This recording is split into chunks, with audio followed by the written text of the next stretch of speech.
Good morning, muli po.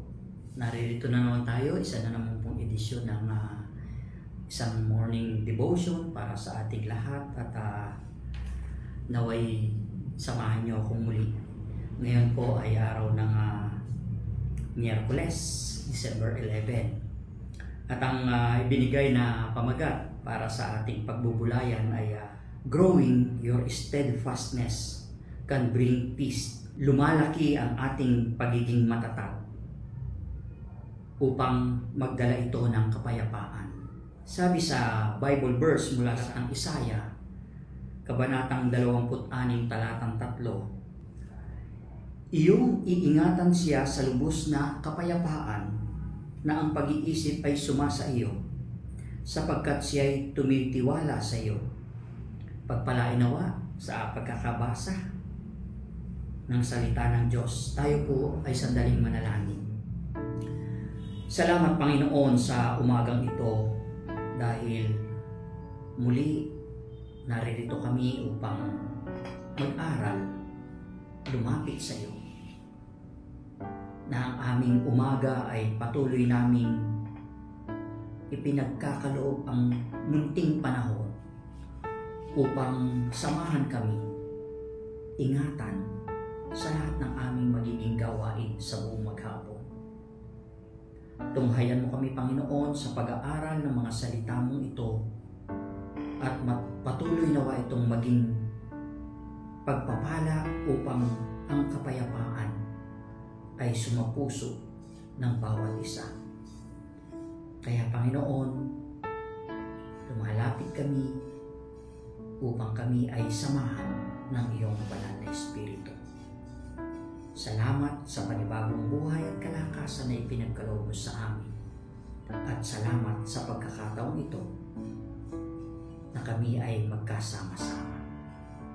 Ito po ang aming munting dalangin sa pangalan ni Jesus na aming Panginoon at tagapagligtas.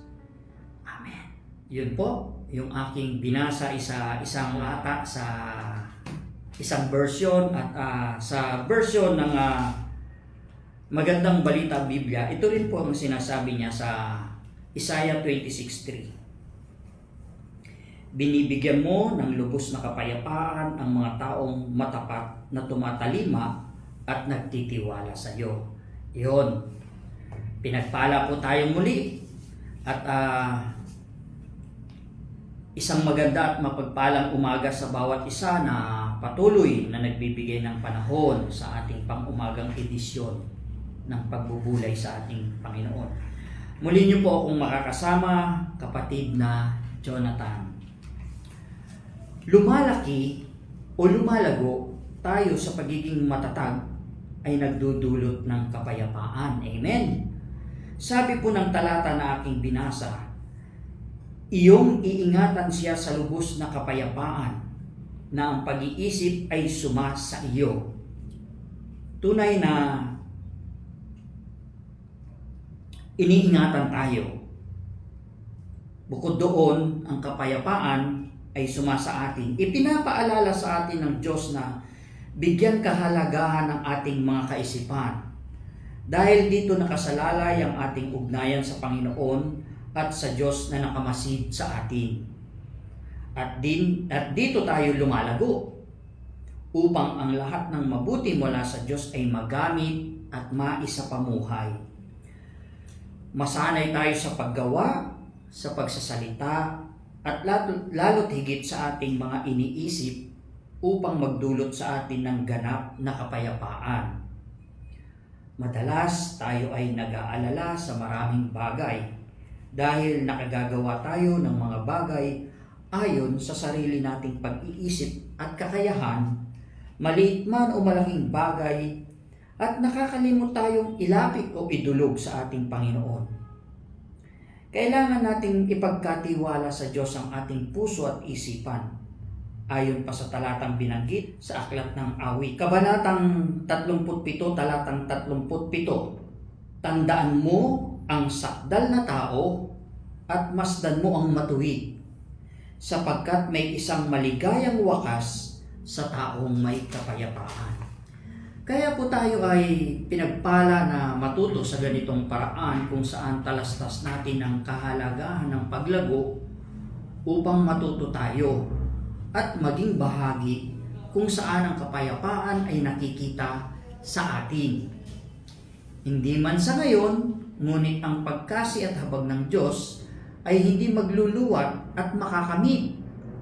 Ipagpatuloy natin at huwag magulumihanan, bagkus ipagkatiwala sa ating Panginoon ang anumang suliranin na bumabagabag sa atin. Lagi nating tandaan na may kapayapaan sa pananatili ng ating katatagan. Gaano man ang pagsubok, tunghayan natin sa aklat ng unang Korinto, kabanatang 10, talatang 13. Hindi dumating sa inyo ang anumang pagtukso, kundi yaong matitiis ng tao. Datapwat tapat ang Diyos na hindi niya ito itutulot na kayo'y tuksuhin ng higit sa inyong makakaya. Kundi kalakip din ng tukso ay gagawin naman ang paraan ng pag-ilag upang ito'y inyong matiis. Salamat po. Yan ang aking ibinahagi sa umagang ito at nawa ang maiksing paalala na ito upang tayo ay lumago sa pananampalataya at maging mapayapa.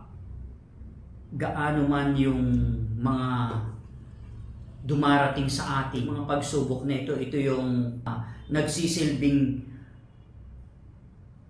mas lalo pa tayong lumapit sa Panginoon. Habang dumarami ang pighati sa ating buhay, mas lalo pa nating ilapit dahil doon lang natin masusumpungan ng kapayapaan.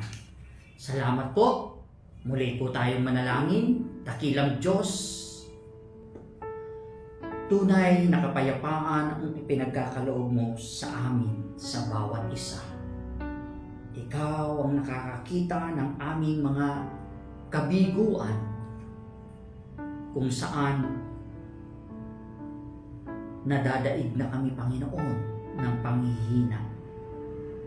Ngunit, salamat dahil may pag-aaral upang doon maramdaman namin ang pagkasi ng iyong banal na Espiritu. Sa pag-aaral namin, Panginoon, na ilalapit namin ang aming mga suliranin. At ito ay iyong tinutugon. Lubos kaming nagpapasalamat dahil napakabuti mo sa amin, Panginoon. Marami pa kaming magagawa sa aming buhay. Hindi kami dapat manghihina. Matunghayan nawa sa aming buhay na makita sa amin ang kalakasan mo. Kaya nga, Panginoon, patuloy kaming lumalapit sa umagang ito. Tunay na dala namin ang pag-aaral kahit sa maiksing oras. Ay patuloy mo kaming tutulungan. Tuturuan mo kami, Panginoon, na magtiyaga. Tuturuan mo kaming magtiis. Tulungan mo kami sa lahat ng mga bagay na nahihirapan kami, Panginoon. At yan ay pinatunayan mo sa maraming pagkakataon ng unang panahon pa, Panginoon. Sa aming panahon, Panginoon, patuloy kaming nagtitiwala sa iyo upang ang kapayapaan ay makamit namin. Hindi kami magugulumihanan, hindi kami matitinan. Patuloy kaming magpupunyagi. Patuloy naming ipaglalaban sa aming buhay ang iyong presensya. Tulungan mo kami, Panginoon, na maging malakas sa lahat ng uri ng tukso. Dalangin ko ang mga kapatirang aking nakasama sa umagang ito, Panginoon. Kung meron man silang pighati, nawa, Panginoon, makalapit sila sa iyo na may pagtitiis na maramdaman nila na ikaw ay Diyos ng mga buhay. Maraming salamat sa aming pinag-aralan sa umagang ito, Panginoon. Baon namin ang lahat ng ito para sa buong maghapon ng aming gawain, maging sa pag-aaral ng aming mga anak, maging sa gawaing bahay ng aming mga may bahay ng aming mga kabiyak, Panginoon, ng aming mga kapatiran. Maraming salamat, Panginoon, sa buhay at kalakasan namin.